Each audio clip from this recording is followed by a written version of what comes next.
Hi, everybody. I think I am going live right now.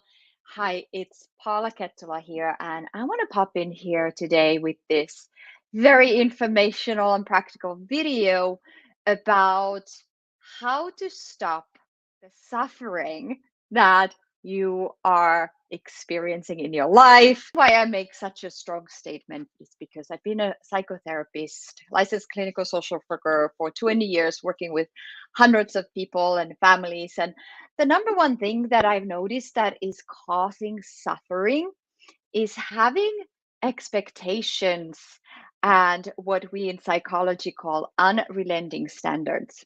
So it's kind of like having these expectations high up here.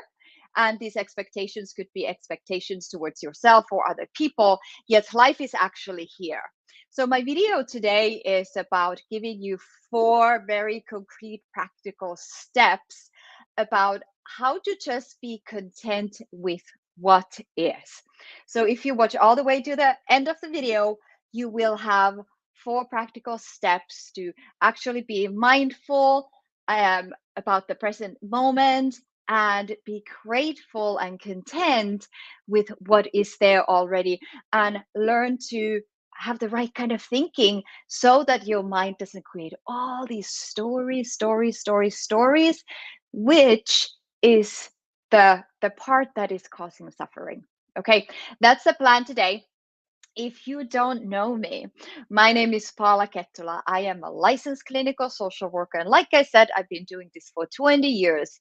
I'm a licensed clinical social worker, transformational parent coach. I'm a yogi.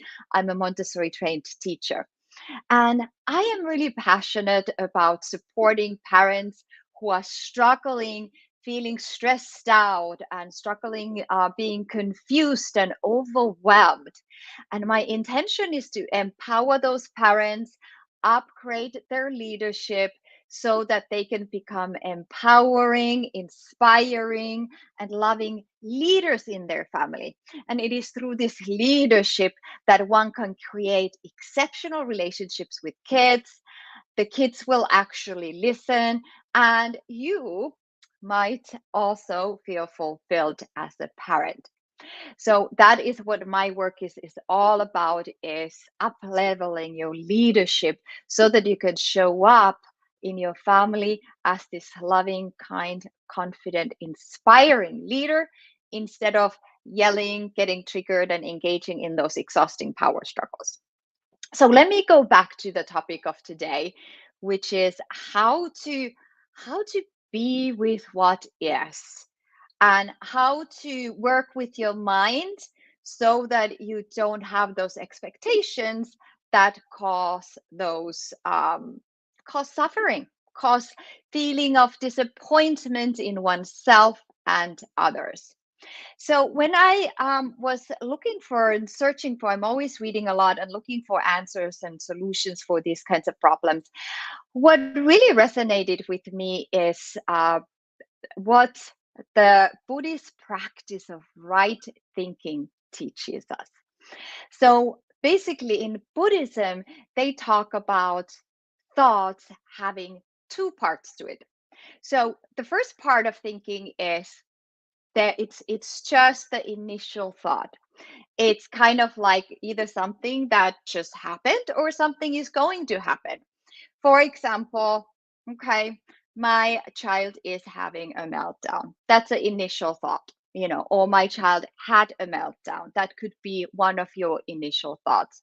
Or initial thought could be, I need to do laundry. Okay. Now, the initial thought is just kind of like flash. It's like a news flash that is reporting this is what's happening in life. This is what's going on right now, or this is what's going to happen. Okay. Not a big deal, right? Now, that is not the problem.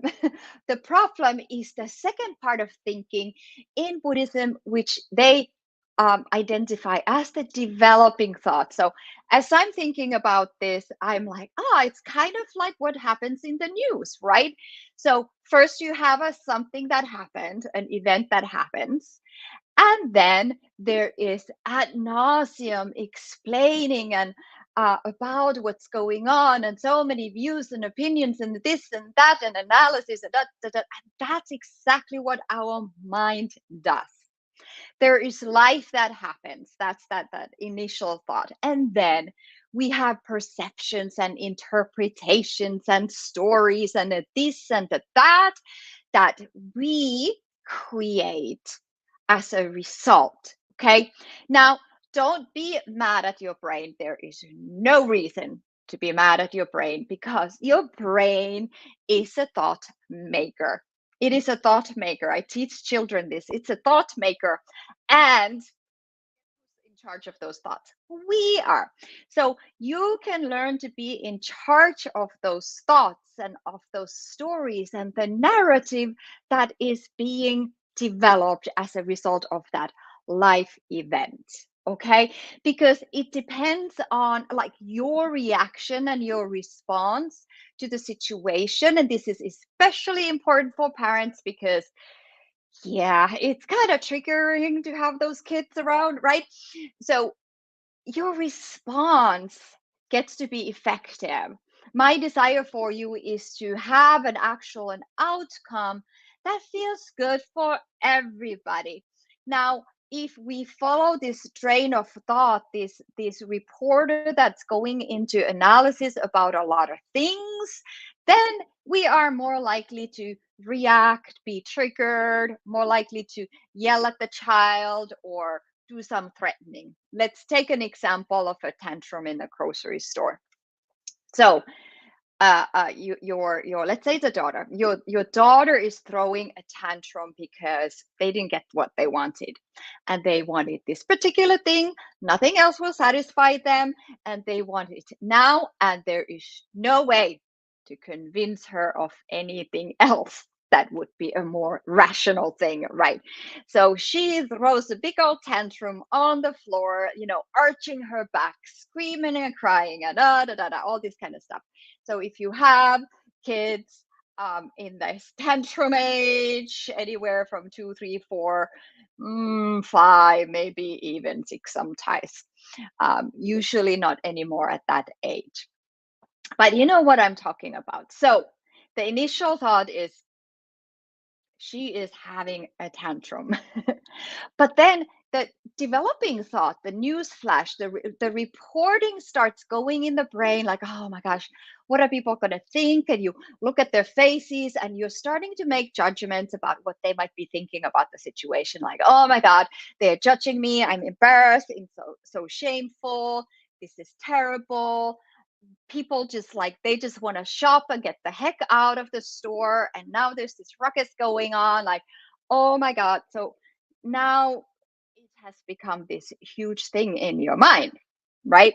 So then, because now it's become this huge thing in your mind, a couple things might happen. You might get really mad at your child, at your daughter, and say, if you don't stop right now, you're never going to come to the store with me. Mm, and it's not going to work, right? So obviously the kiddo is not listening anyways.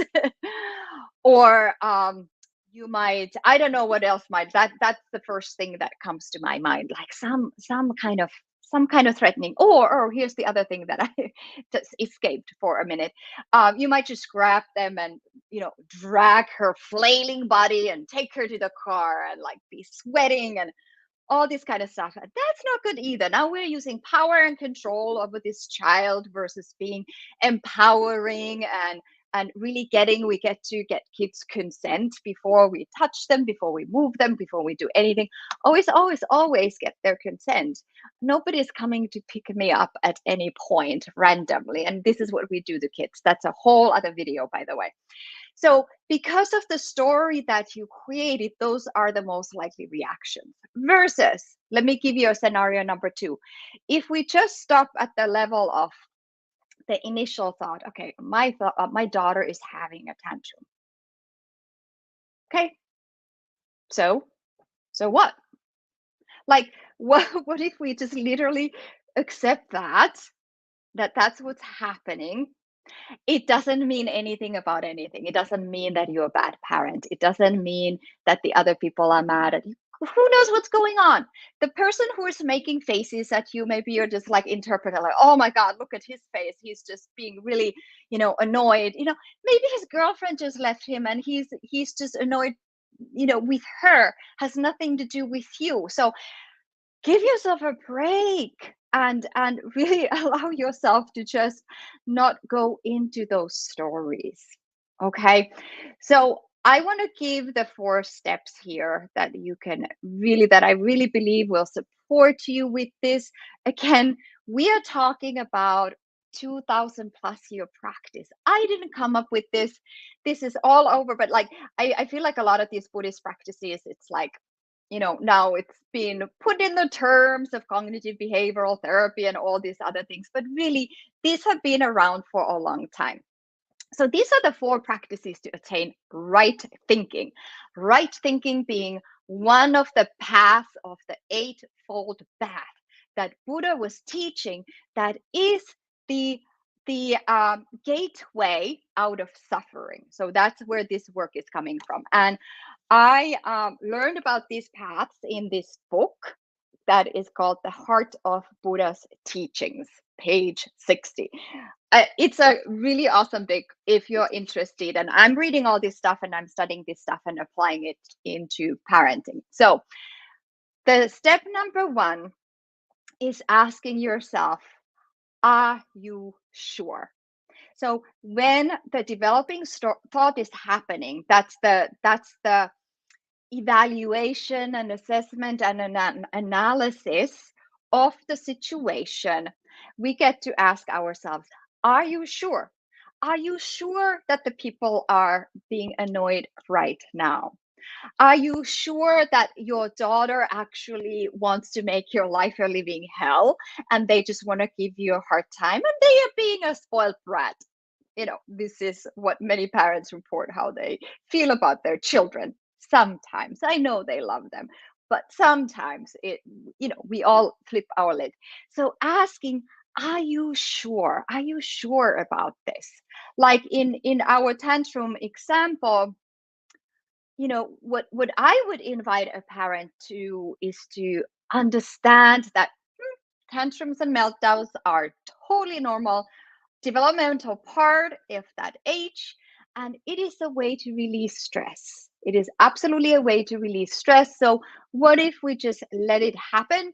It's actually not something that needs to be soothed or regulated in any ways. It just gets to happen and needs to happen because maybe your daughter had a lot of incidents happening in preschool. Maybe they were being teased or they lost their favorite toy or something. Like a lot of kids use these pretexts as a way to just have a meltdown and then release that stress. So asking yourself, are you sure? Are you sure that the analysis is correct? And what that does is like expands your perspective of the situation, opens up the mind. And now with that already, you can start having like a more compassion and different response to the situation. Okay. And then the second thing is ask yourself, what am I doing? What am I doing? This doesn't mean like, oh, am I doing this right? Should I be doing this? This is literally, what am I doing? Like I am right now standing, I'm speaking, I'm breathing, I'm talking to you. So that question, what am I doing, just grounds you in the present moment. Because the problem is that with the developing thought and the stories, now we are either in the future or we are in the past. We are not in the present. The mind is not connected with the body. And that's a problem because that is where life actually happens. That is how you ground yourself in what is. So then ask yourself, what am I doing? And just kind of notice that.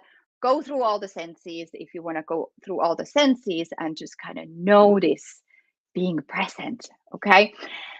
Number 3, in saying hello to habit energy, because these reactions and responses, and I know like when parents get triggered, it's like this, it's so fast, it's so automatic, not just parents, but any one of us. in relationship, life, whatever it is that triggers us, is it's usually that well-traveled pathway in the brain that has been conditioned and conditioned and conditioned over and over again. So one important step to start interrupting that habit is just to cheerfully say hello to it. Just notice that it's there, like, hello, I actually know you. And you know what? I'm not available for you anymore. Okay. Something like that. So just recognizing, like, okay, I'm coming from this habit that I always do. And that's mindfulness. That's just awareness of of what the mind and the brain is doing. Okay. Number 4 is cultivating the mind of love. The mind of love. The body chitta. I probably just botched that. I'm not exactly sure how to pronounce that. I'm from Finland. So, this mind of love begins with understanding yourself, seeking to understand another person. The mind of love is all about compassion, loving kindness, and really going underneath. Like with kids, I'm always like, okay, what's underneath all that? What's everything has a purpose. So, what's underneath that behavior? So, when we are able to come from that curiosity instead of judgment, now we are actually be able to be fully present with what is. That's how easy it is. Actually, let me say it differently. It's not easy. It's simple. Simple is not necessarily easy. So it's simple, but not easy. So the 4 steps are. Let me go over them again. Ask yourself, are you sure? What am I doing? Say hello to your habit energy, and then you cultivate your mind of love. Again, these are the teachings of ancient teachings of Buddha, and they are coming from this book by Thich Nhat Hanh that is called The Heart of Buddha's Teaching. Okay, so just want to make sure that I give that appropriate reference. So this is the work that I love to do. And I do believe that upgrading your parenting paradigm is really the fastest and the most effective way for you to create some calm, connection, and cooperation in your family. If you like this video, if you want more of these kinds of tips, I have an awesome free, absolutely free audio subscription program that I call Pocket Parenting. In this program, you will receive weekly audio recordings that have some transformational mindset tools that you can have right in your pocket. You can listen to them on the go and start shifting and upgrading this parenting paradigm to a new level so that you could be actually effective in what you're doing and creating that exceptional relationship with your child, creating connection, creating collaboration, through which there will be more peace and harmony in your home. So there is a link to sign up for my program right below this video. It's absolutely free. You can click on that link, find out a little bit more about it, put your name and email there, and there you go. You will start receiving my weekly Pocket Parenting emails. I hope that this video has provided you some new ideas and fresh perspectives so that you can start upgrading your parenting paradigm. Thanks so much for listening. Bye now.